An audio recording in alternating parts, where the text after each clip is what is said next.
لكن أنا جاي هنا نقول عريش تجناد يقول جنجل هنا بس يقول 6 دقائق 4 دقائق هنا بس أنا إيه قاطع أنا إيه قاطع واحد قصة يوم هو يلا الصومالي اللي عنو جيدي إلى الصوت درستها تايمج caruurtayda iyo xaaskayga waxaan u sheegay markii revolutionka aan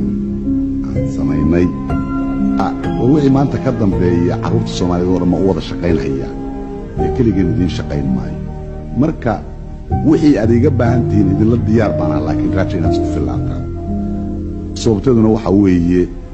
caruurta Soomaaliyeed oo dhan inaan u shaqeeyo waa goostay iyadaana ku shaqaynaya iyaguna waxay ka mid yihiin caruurta Soomaaliyeed oo aan u shaqaynayo mar badan oo hadeed danahooda oo la kayga ah khaaska ah shakhsiga ah aan hadeed wixii talaa iyo wixii taageera aan taageerana waa jiraan laakiin waajibka iga saaran iyaga iyo kan wadanka iga saaran ilmaha Soomaaliyeed iga wada saaran waxaan fadli yeelaa midka iga saaran dadka